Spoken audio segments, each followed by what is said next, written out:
नमस्कार दोस्तों, सुनोफाई में आपका स्वागत है। आज की बुक है Ikigai, the Japanese secret to a long and happy life by Francis Miralles and Hector Garcia. Japan में एक द्वीप है ओकिनावा। इस द्वीप को द लैंड ऑफ इमॉर्टल्स भी कहा जाता है, यानी अमर लोगों की धरती। ऐसा लगता है मानो यहाँ के लोग मरना ही भूल जाते हैं। ओकिनावा में दुनिया के किसी भी हिस्से से ज्यादा 100 साल पार कर चुके लोग रहते हैं। आंकड़ों के हिसाब से यहाँ हर 1 लाख लोगों में लगभग 25 लोग 100 साल से ज्यादा उम्र के हैं, जो कि दुनिया के औसत से कहीं ज्यादा है।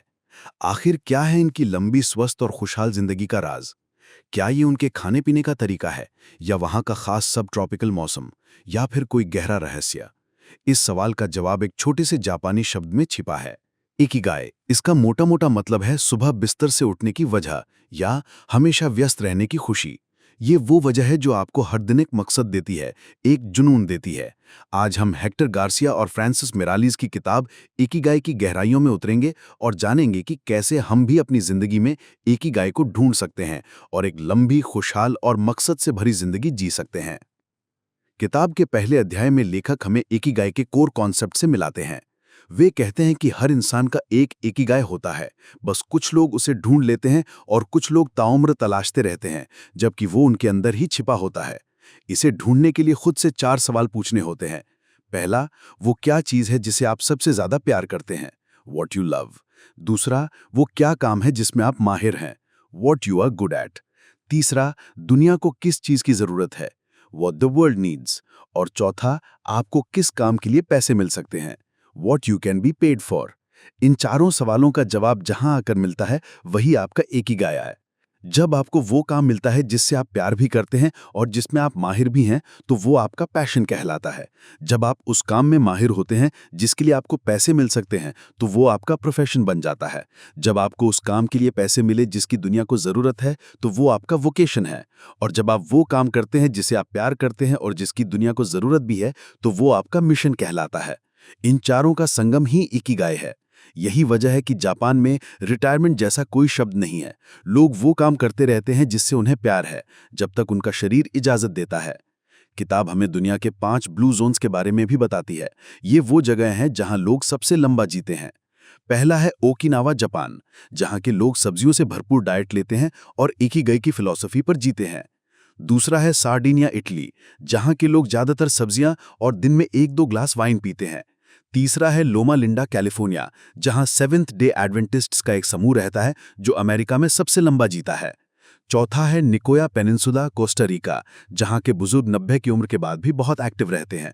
और पांचवा है इकारिया, ग्रीस, जहां हर 3 में से एक इंसान 90 साल से ज्यादा का है। इन सभी जगहों पर लंबी उम्र का एक और राज है, हरा हाचीबू, यानी पेट को सिर्फ 80% तक ही भरना। ज्यादा खाना शरीर पर बोझ डालता है, पाचन में बहुत ऊर्जा खर्च होती है और यह सेल्यूलर ऑक्सीडेशन को तेज करता है, जिससे हम जल्दी बूढ़े होते हैं। ओकिनावन लोग छोटी छोटी प्लेटों में खाना खाते हैं, जिससे लगता है कि बहुत कुछ खा रहे हैं, पर असल में वे कम खाते हैं।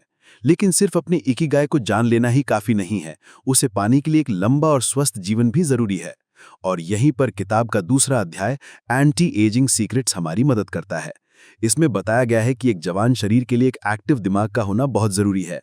इजरायली न्यूरोसाइंटिस्ट श्लोमो ब्रेजनिट्स कहते हैं कि जब हमारा दिमाग आदतों में ढल जाता है, तो उसे सोचना नहीं पड़ता। इस रूटीन को तोड़ने का एक ही तरीका है, दिमाग को नई जानकारी देना। जब हम कुछ नया सीखते हैं, तो दिमाग में नए कनेक्शंस बनते हैं और वो रिवाइटलाइज होता है। हमारी जिंदगी का दूसरा बड़ा दुश्मन है स्ट्रेस। रिसर्च बताती है कि ज्यादातर स्वास्थ्य समस्याएं स्ट्रेस के कारण होती हैं। जब हम स्ट्रेस में होते हैं, तो हमारा शरीर एड्रेनलिन और कॉर्टिसोल नाम के हार्मोन छोड़ता है। ये हमें खतरे से लड़ने के लिए तैयार करते हैं। लेकिन आज के दौर में हमारा दिमाग फोन की एक नोटिफिकेशन को भी शिकारी के हमले जितना बड़ा खतरा मान लेता है। इस वजह से ये हार्मोन लगातार हमारे शरीर में बहते रहते हैं, जो हमारे सेल्स को नुकसान पहुंचाते हैं और हमें समय से पहले बूढ़ा बनाते हैं। हालांकि डॉक्टर हार्वर्ड एस फ्रीडमैन की रिसर्च कहती है कि थोड़ा बहुत स्ट्रेस अच्छा भी है, क्योंकि जो लोग चुनौतियों का सामना करते हैं, वो ज्यादा स्वस्थ आदतें अपनाते हैं और लंबा जीते हैं। एक और जरूरी बात है ज्यादा देर तक बैठे रहने से बचना। चलना, सीढ़ियां चढ़ना और हल्के फुल्के काम करते रहना हमें जवान बनाए रखता है। और सबसे जरूरी है नींद। जब हम सोते हैं, तो हमारा शरीर मेलाटोनिन नाम का हार्मोन बनाता है, जो एक शक्तिशाली एंटीऑक्सीडेंट है, इम्यून सिस्टम को मजबूत करता है और हमें जवान रखने में मदद करता है। एक लंबा जीवन तो ठीक है, पर अगर उस जीवन में कोई मकसद ही ना हो तो यहीं पर इकिगाई का कॉन्सेप्ट और गहरा हो जाता है, जो हमें किताब के तीसरे अध्याय में विक्टर फ्रैंकल की लोगोथेरेपी की याद दिलाता है। फ्रैंकल, जो खुद एक कॉन्सेंट्रेशन कैंप से जिंदा बचे थे, कहते थे कि इंसान की सबसे बड़ी नहीं, जीने का मकसद खोजना है।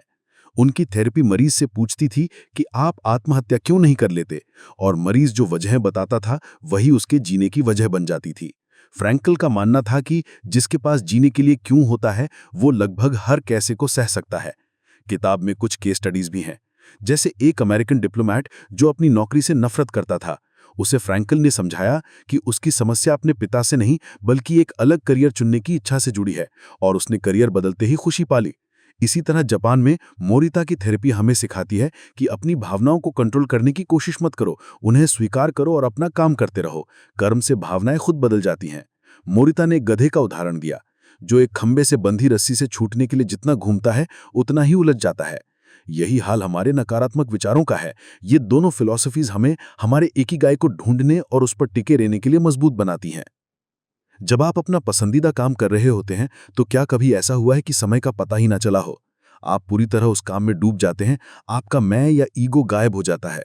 इसी अवस्था को साइकोलॉजिस्ट मिहाई सिक्सेंटमिहाई ने फ्लो कहा है। किताब का चौथा अध्याय इसी फ्लो स्टेट को पाने के तरीके बताता है। फ्लो पाने के लिए 3 स्ट्रेटेजियां हैं। पहली, एक ऐसा काम चुनें जो थोड़ा मुश्किल हो पर नामुमकिन नहीं।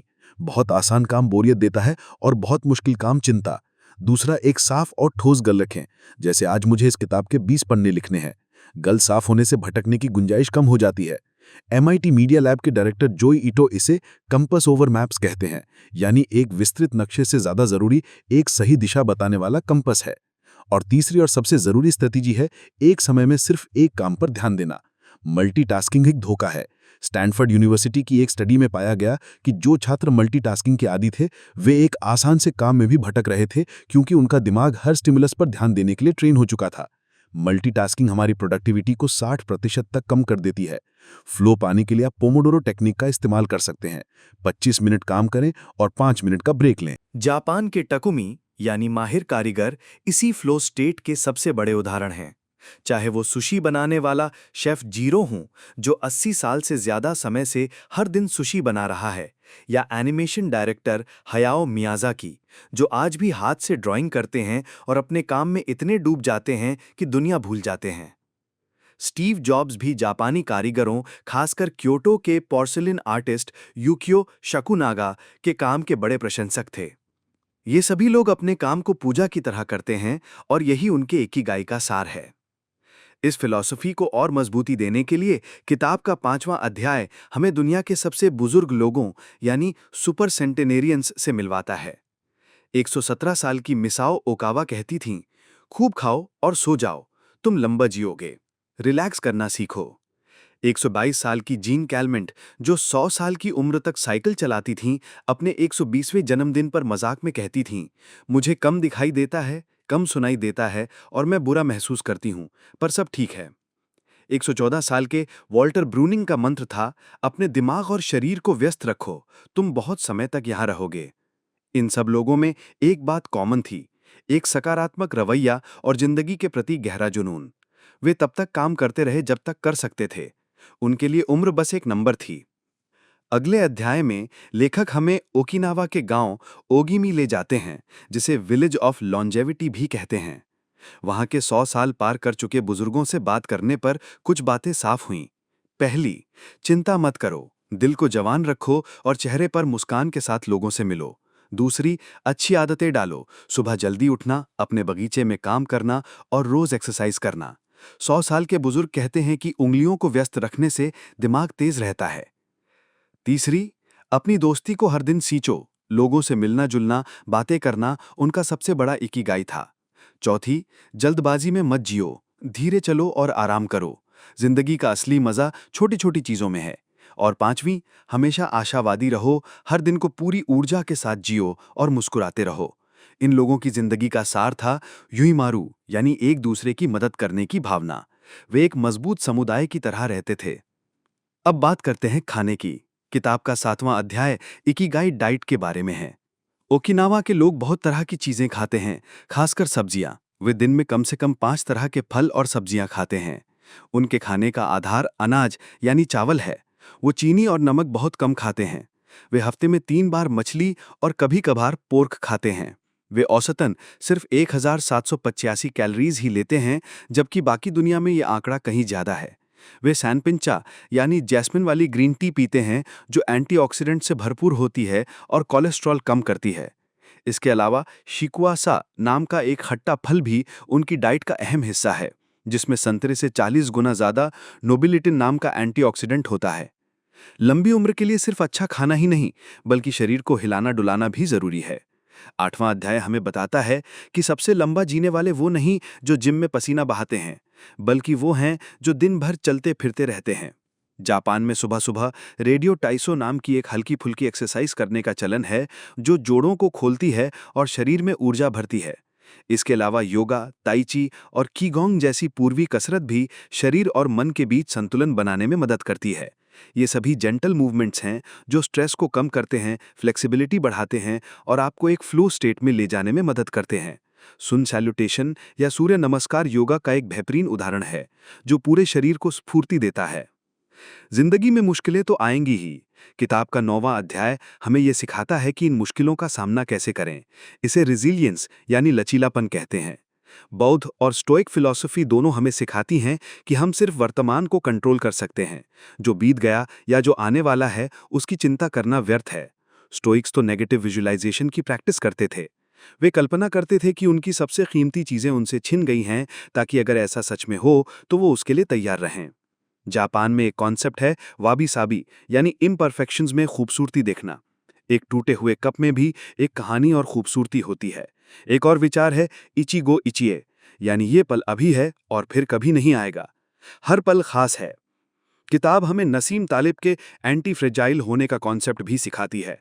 एंटी फ्रेजाइल वो चीज़ होती है जो चोट लगने पर टूटती नहीं, बल्कि और मजबूत हो जाती है।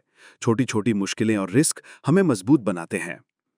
अंत में किताब हमें यह याद दिलाती है कि इकिगाई कोई मंजिल नहीं, बल्कि एक रास्ता है। यह हर दिन उस काम को करने में है जिससे आपको प्यार है, जिसमें आप अच्छे हैं, जिसकी दुनिया को ज़रूरत है और जो आपको संतुष्टि देता है। किताब हमें इकिगाई के 10 नियम देती है। हमेशा एक्टिव रहो, रिटायर मत हो। इसे धीरे धीरे लो, जल्दबाजी मत करो। अपना पेट पूरा मत भरो, 80% पर रुको। अपने आसपास अच्छे दोस्त रखो। अगले जन्मदिन के लिए खुद को शेप में लाओ। मुस्कुराओ। प्रकृति से दोबारा जुड़ो। उन चीज़ों के लिए धन्यवाद दो जो आपकी ज़िंदगी को रोशन करती हैं। आज में जियो और अपनी इकिगाई को फॉलो करो। आपकी इकिगाई आपके अंदर ही छिपी है। उसे ढूंढने के लिए बस थोड़ी हिम्मत और सब्र की ज़रूरत है, क्योंकि खुशी कुछ पाने में नहीं, बल्कि हमेशा कुछ करते रहने में है। उम्मीद है आपको ये किताब पसंद आई होगी।